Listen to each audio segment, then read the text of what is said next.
Termasuk masalah narkoba. Narkoba itu kejahatan yang sangat tinggi. Narkoba itu termasuk kejahatan tingkat internasional, yang hukumannya sama ya dengan koruptor, dengan kejahatan pembunuhan, bahkan masuk dalam kategori extraordinary crime. Kalau misalnya dikerjakan itu hukumannya sama dengan hukuman seperti orang membunuh berencana dan sebagainya.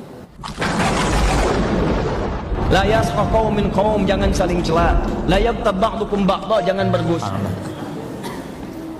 Waalaikumsalam warahmatullahi wabarakatuh. Ustaz, apa hukumnya menembak mati bandar atau pengedar narkoba dan bagaimana cara mengintegrasi pelaku pengedar narkoba yang sesuai dengan syariat? Terima kasih Ustaz. Ngasih nomor HP, jawabannya lewat HP.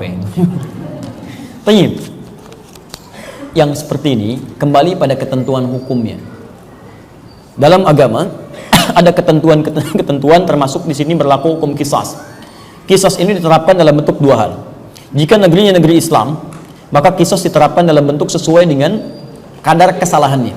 Misal, dia bunuh orang, maka dibunuh lagi. Quran surah kedua Al-Baqarah, kita ambil dari ayat 177 ya, sampai dengan ayat 182-nya. Turunan-turunan di situ qisas ya, bahkan dari masuk ke 178-nya. Ya ayyuhalladzina amanu kutiba alaikumul qisasu fil qatla. Hai orang-orang beriman, jika ada pembunuhan terjadi, maka hukuman qisas berlaku. Apa hukuman qisasnya? Nyawa dengan nyawa lagi. Apa tujuannya? Walakum fil qisasi hayatun. Hukuman qisas diberlakukan bukan ingin membunuh orang, tapi ingin menghasilkan kehidupan dari hukum itu. Sebab kalau orang tahu hukumannya ketat, kalau membunuh akan dibunuh lagi, dia akan berpikir berulang-ulang. Artinya kalau dia sengaja, dia memang ingin niat ingin dibunuh. Baik, saya bunuh dia. Tahu kamu akan dibunuh, nggak apa-apa, memang niat. Masya Allah, ada niat untuk dibunuh. Nah, kalau orang sadar dia akan mati ketika dia mengeksekusi orang lain, maka dia akan berpikir ribuan kali. Terjaga dia dari itu. Maka pertama, jika hukum yang diterapkan hukum Islam, misal qisas untuk pembunuhan, maka dibunuh lagi. Kecuali kalau ada diat pemaafan dari ahli warisnya. Misalnya memaafkan itu ditebus dengan sekian, maka gugur hukum itu dengan pemaafan ahli warisnya dengan syarat-syarat tertentu. Misal bukan kematian misalnya diakibatkannya, tapi karena pukulan, pukul lagi. Mata balas mata, telinga balas telinga. Maka sesuai dengan kadarnya di sini. Kedua, jika bukan hukumannya hukuman dari nilai-nilai yang terkait dengan nilai Islam, misal negaranya menerapkan bukan dengan hukum Islam, tapi dengan hukuman yang lain misalnya, maka nilai qisas itu kemudian dialihfungsikan dengan sifat hukuman yang ketat berdasarkan hukum di negara itu. Misal, seseorang yang membunuh misalnya, maka terancam dia dengan hukuman mati. Terancam dengan hukuman mati.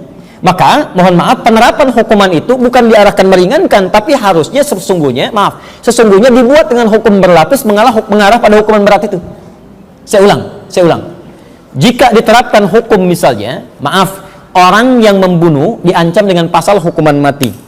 Maka orang Islam yang menerapkan tentang nilai hukuman ini, tugas dia bisa jadi hakim, tugas dia jadi jaksa, tugas dia jadi penuntut dan sebagainya, termasuk misalnya pengacara.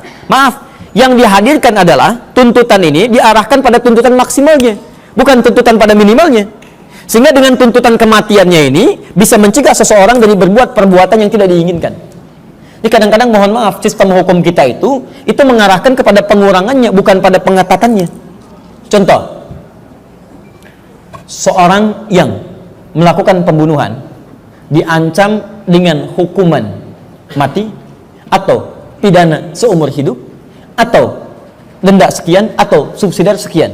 Banyak pilihan-pilihan ini memungkinkan seseorang ketika melakukan perbuatan, dia sudah merencanakan, paling pilihannya ngambil atau yang paling belakang.